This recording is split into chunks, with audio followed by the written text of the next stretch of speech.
if we go here to Dreamborning and sort of refresh the site, and let's take a look at some of the Archazia's Island cards, and I think so. Ink Geyser is an amazing card that will enable us to play around, manipulate our inkwell, but also the opponent's inkwell, and you can combine this with Big Mufasa, with the Friend Like Me, where you take the top 3 cards from the deck, and you both players actually add them to the inkwell, right? So if we go Friend Like Me, each player puts the top 3 cards of their deck into their inkwell face down and exert it. So there's a lot of stuff that we will be able to do playing around with the inkwell.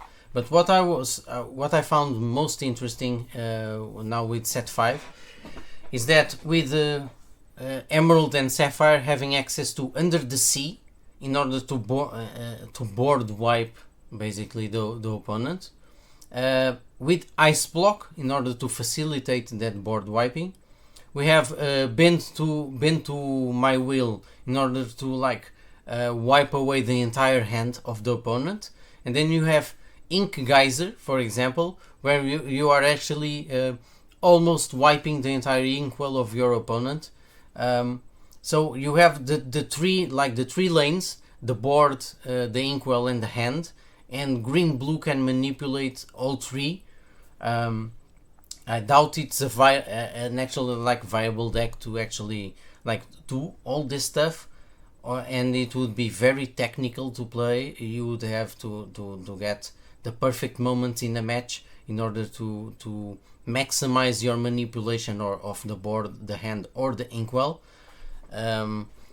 But it's a powerful deck, and these 2 ink colors actually have multiple ways now to actually build a deck that isn't just manipulation or just hand removal or just ramp and try to discard the opponent, or ramp and try to get some questers in.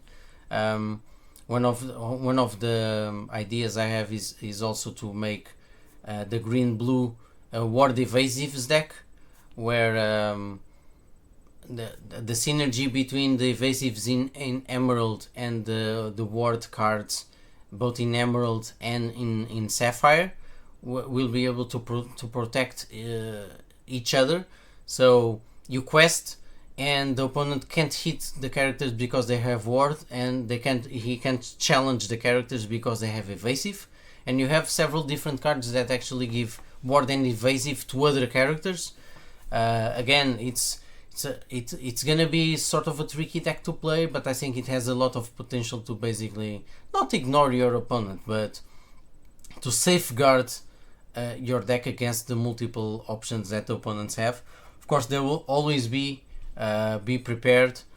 There will always be Big Sisu, and there will always be stuff like Lady Tremaine, where you have to banish your card, right?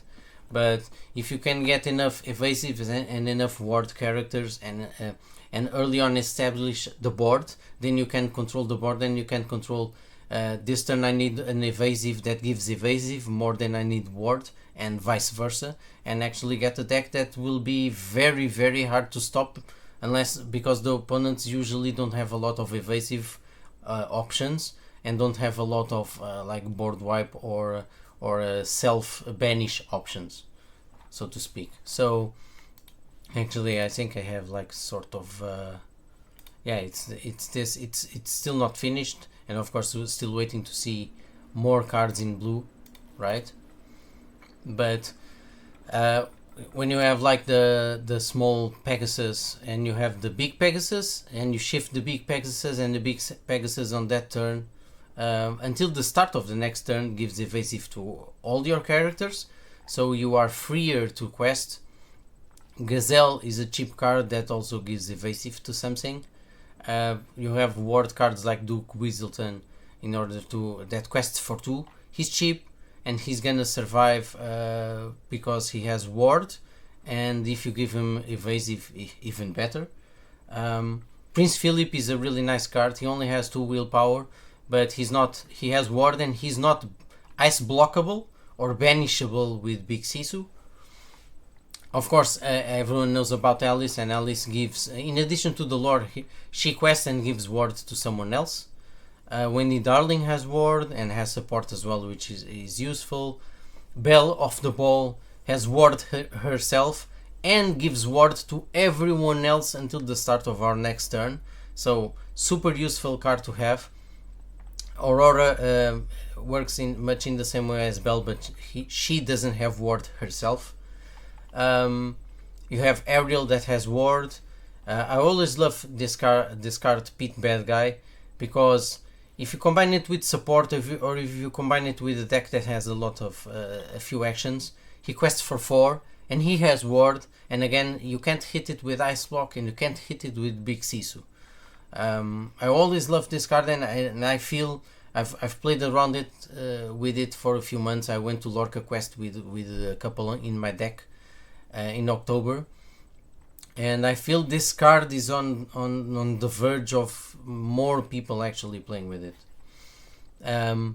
We have Sail, of course, for the ramp, Vision to really try to find stuff. I included 2 You Came Back to ready my chosen character, and this part is like a work in progress. I like Obscuro Sphere because it can give ward to every character until the end of the next turn, and it's something that don't need to consume right away. So if you have an extra ink, just put one of these on the table, and then when you have a few evasive characters, but you don't have the Bell, for example, to give them ward, just pop the Obscuro Sphere, and now they all have evasive and they all have ward, and it's basically free to quest. Popsicles, of course, cycle the deck, draw a card, heal if you need to, and this is something that I will test. Medal of Heroes, maybe it will enable like that extra last bit of lore that you need. Banish one of the popsicles to gain 2 lore, to give a character 2 lore on that turn, and then he quests for 4, for example. Imagine Ariel with 5, and then you give her, you make Medal of Heroes, you pop it, she quests for 7, and then you use You Came Back, and it's like 14 lore in a single turn. It's a deck I really want to try out. I'm still waiting to see more cards. And the last time I tweaked this one, Dreamborn still hadn't added like the last few cards. Yeah, it's one of the ideas, right? And then one of the other ideas is challenges. I think I'm still very far away, of course. I put a lot of the potential cards here, and I've been trying to like trim them down and seeing which ones I want to keep and which ones I don't. This Mulan will enable a lot more viable shifts for the big Mulan. So 1 cost, doesn't enter damaged. You can draw a card and discard a card, which is useful to cycle the deck and see if there's stuff that you want to grab that you don't have. It will be very useful to play this one, Mulan Elite Archer, which is an underrated card, but also a card that has specific moments to be able to play. So it's a card that is very situational, but it's so powerful. I've lost entire matches because someone actually pulled off the Elite Archer once, and that was enough to destroy my board. So I never underestimate this card or the possibility that someone can do actually a Mulan shift. Of course, we have the Lumieres in order to give everyone +1 strength, but now there's also the Ruby Chromicon that would be a possibility for characters to get 1 strength, but it's just one of the characters, while Lumiere gives everyone, of course. There's all the traditional songs like Storm and Raging Fire. One Last Hope is a card I've ever since it came out in Ursula's Return, I've been in love with this card, and I usually combined this card with Beast Relentless. But in this deck, with for example the Maui Half Shark, It's a really powerful combination where now he can attack ready characters and challenge them, and then return the action card and then play it. And of course, when you played one last hope, you already gained one lore from the wayfinding ability. It's a really great combo with Maui Shark. This was one of the best cards, for sure, one of the best cards of set 7.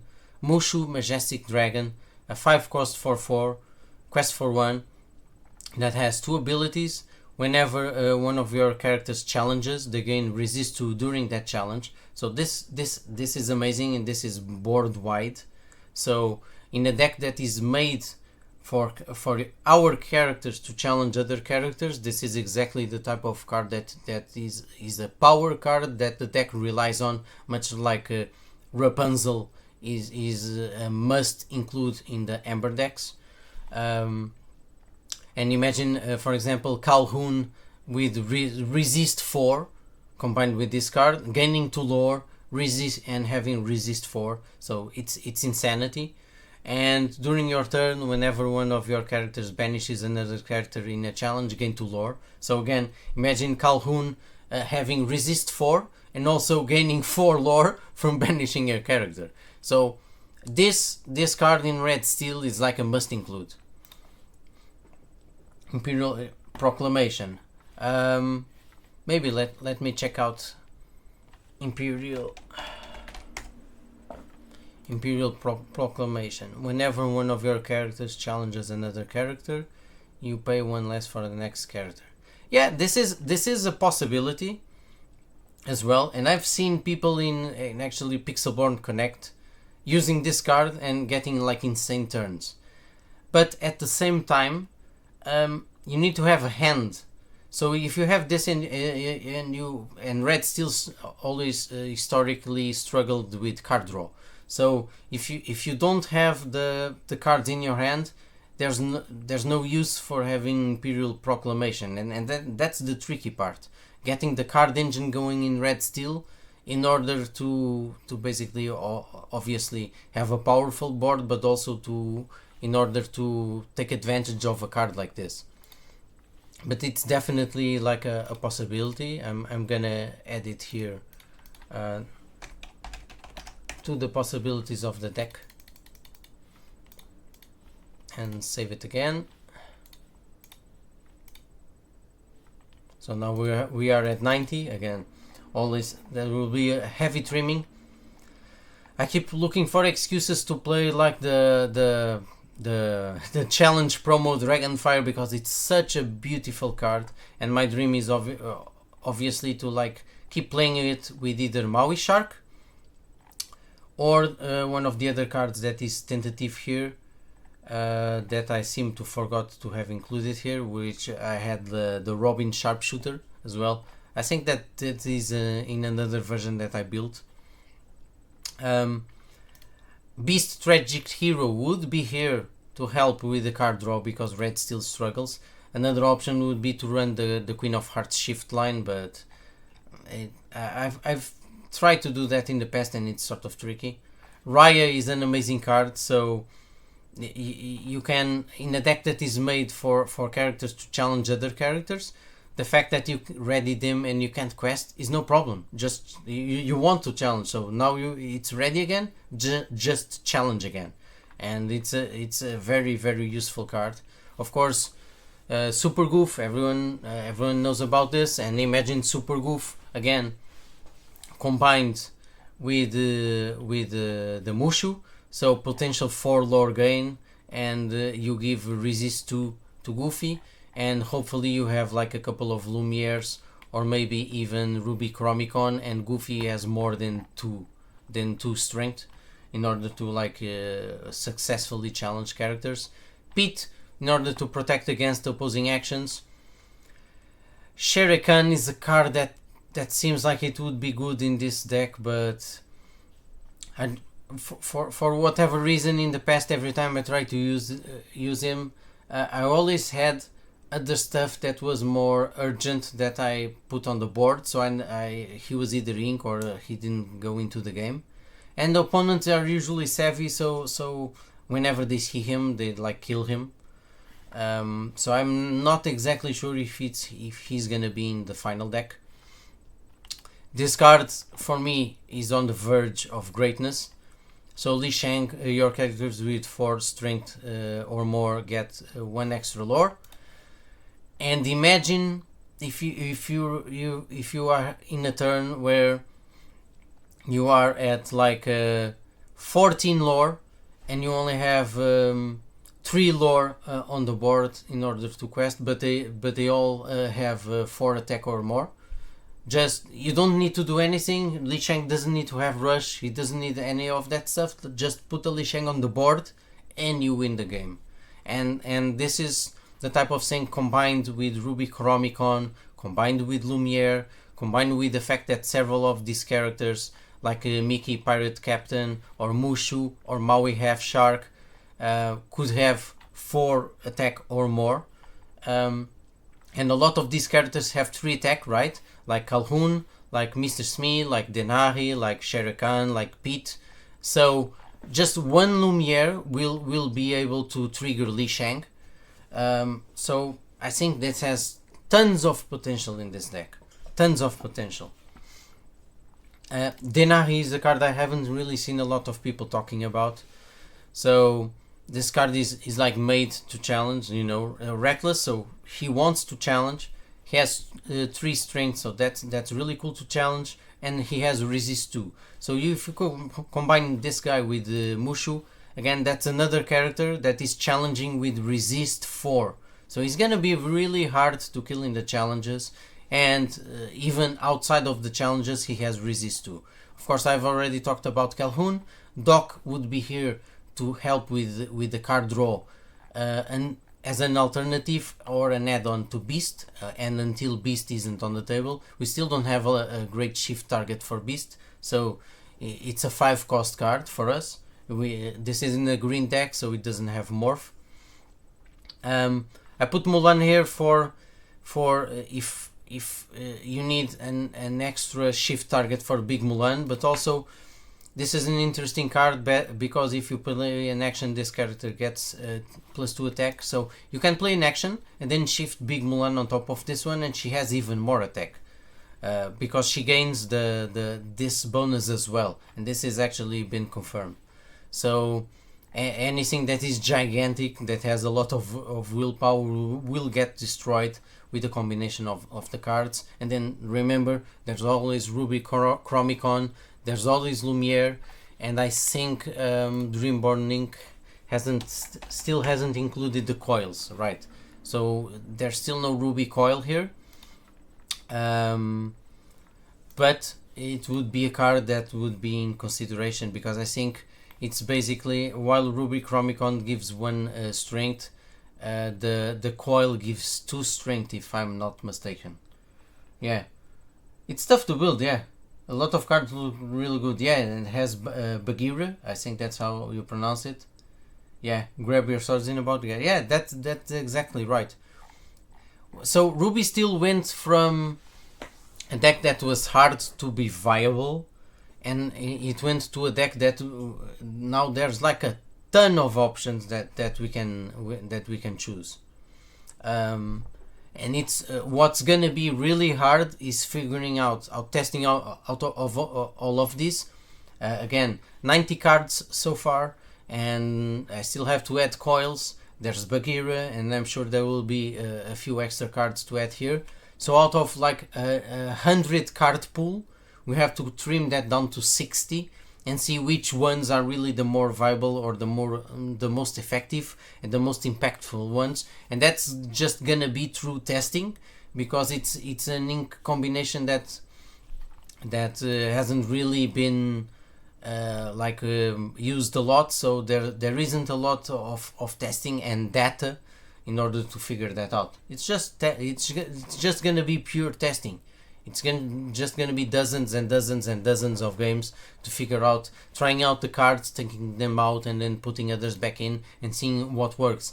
Do we want Lumiere for the wide boost, but he's very easy to kill, or do we want to actually to have items like Ruby, Chromicon and the Coil in order to give specific boosts, but it's going to be much harder for the opponents to get rid of the items. So stuff like that is going to be interesting, right? Do we have enough card draw to be able to take advantage of something like Imperial Proclamation? Or we don't? We have enough in order to be competitive, but not enough to take advantage of this item. Is Beast without a shift target, like for example Morph, do we actually want to include it? I would think so, because we don't really have a lot of card draw, right?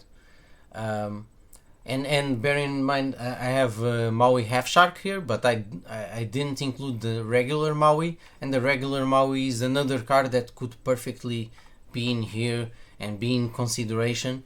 And the fact that he doesn't quest is fine, because we want him for the challenges and he has rush. So in fact, I think I'm gonna include Maui right now, because I had forgotten.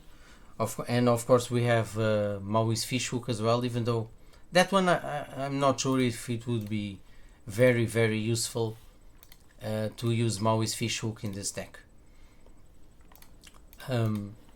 So yeah, now we have the Maui in here, might be useful. And of course we have the new Gantu as well, in addition to Pete. So another way that we could maybe shut down opponents singing songs and make those songs really costly.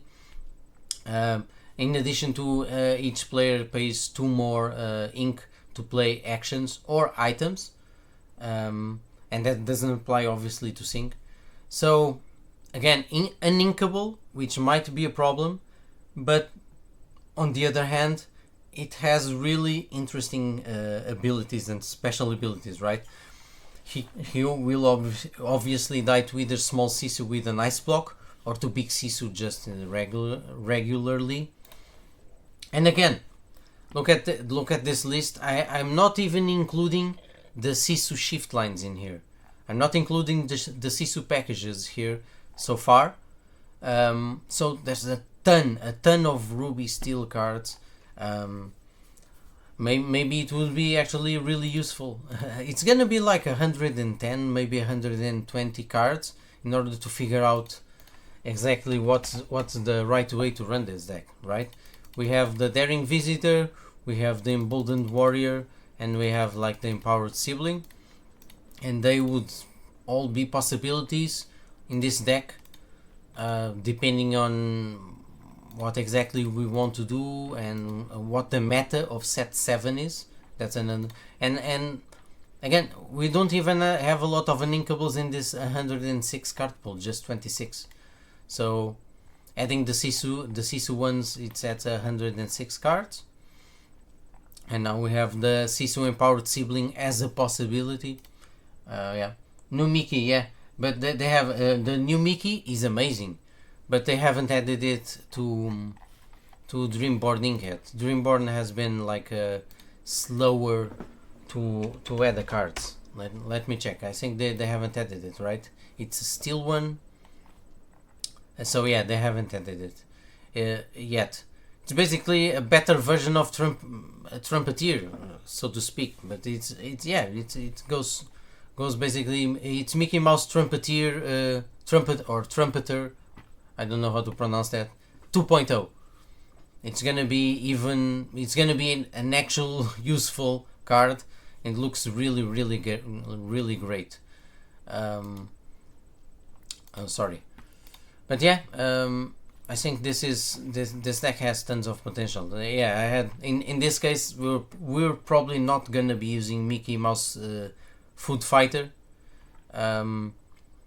because we have a lot of other cards that would be more useful, even though it's actually a cool card. Especially when we consider Mulan and you consider the new Mickey, and I'm sure. I mean, I'm not including stuff. We have Smee here, obviously. I don't think it's worthwhile to run like the 1-cost Captain Hook that has +2 Challenger. But yeah, a lot of interesting, powerful cards that we have to test in order to see which cards synergize the best with each other. Again, Robin Sharpshooter, yeah, I'm not sure if it's exactly for this deck. It will depend how many actions the final deck will have. At the moment I was thinking of Robin Sharpshooter more for the Emerald Ruby actions deck. That also runs Maui Shark and runs Fan the Flames. Again, Fan the Flames would also be really useful here. So yeah, lots of different ways to build these decks. I have again not a final version. I have the deck that I call Chaos Emeralds that combines. I'm not running like a pure just Christmas deck, actions matter deck as I've seen other people play, because I'm combining it with the green steel discard, so it does both. I'm not sure if it will entirely work, right? So it has the Diablos, it has the Ursula Deceiver, the Deceiver of All, the Prince John, the Muses, with all the actions and the songs, Sudden Chill, Hypnotize, but then it combines the other elements with the new card Raya in order to make stuff ready. Imagine singing 4 times with Ursula Deceiver of All in the single turn. It's insane. You have Robin Sharpshooter. Again, I love Pete discard with Ward. Can't be ice blocked, can't be big CSO'd. You play 2 actions and he quests for 4 and he has 7 strength.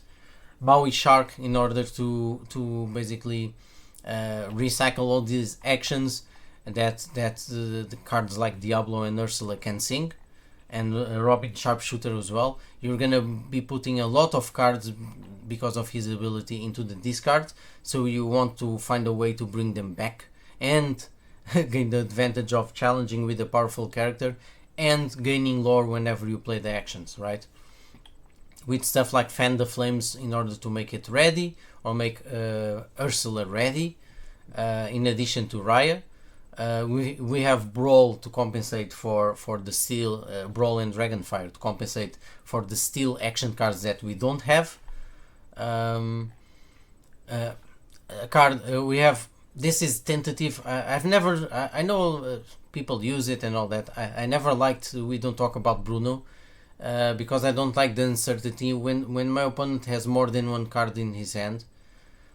Sometimes it really backfires. You want to get rid of something that has a powerful on playability, and you have no choice but to put him back, but then it's not the card that your opponent discards, so you get hit with it again. I have bad experiences with it, and Ursula can't sing it, so I don't really like it. BBD, a card that I always love and is always a great combo with a lot of cards. I don't have Tremaines and Medusas here, but it's another possibility. It's a great card to combine with those, right? Pirate's Life, Ursula can double sing this. So imagine like making your opponent lose 4 lore with that, and you gain 4 lore, making up an 8 lore differential in a single turn, because it's a sing it together card for 6, so Ursula sings this with Diablo or some of the other cards, and she can double sing it. It's amazing. Oh, and if you have a Maui Shark already on the board, that's 2 lore, so that's a 10 lore differential. Obviously everyone knows like the discard, Hypnotize, Sudden Chill, right? I am considering Vitality Sphere here because of the Maui Shark, in order to give it rush right away, gives it +2, and hit something unexpectedly and might change the state of the game. And Hidden Cove, as usual in these discard decks, in order to protect the Deceiver of All, in order to protect the Diablo Herald, to protect the Muses, for example. And other cards, again, if you have a Goofy, it will protect him, making it a 3/5. Useful for stuff even for making Maui half Shark not die with a Zeus. So he would have 6 willpower, and he doesn't die with the Long Game Zeus. So yeah, a lot of interesting stuff that you can do with this deck. Remains to be seen again. powerful set 7 green or ruby cards that could fit this deck. That's what I'm waiting to see, like the entire set, in order to be able to judge, because I'm looking at this and at the moment I actually don't have a single set 7 card here. I don't even know, especially because Dreamboarding is like running behind, right?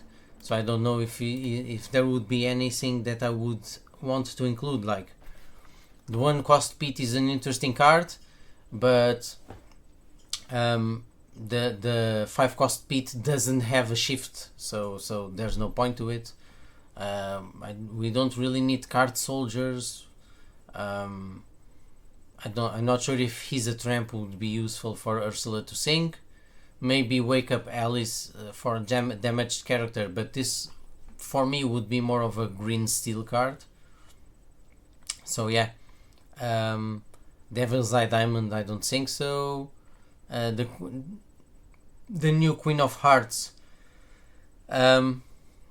probably not for this deck. The problem with this, again, the example of a dueling card where I don't think this is useful for what an Emerald Ruby deck is good at doing. So yeah, put a damage counter on then, and then what? I'm not entirely sure about this card. Mad Hatter, maybe, but again, I'm not entirely sure. So yeah, most of these I don't see running in the Emerald Ruby deck. So at the moment, no, I'm not including any set 7 card in this Chaos Emeralds deck. Again, testing. It's gonna be testing. It's gonna be useful to see and judge that stuff.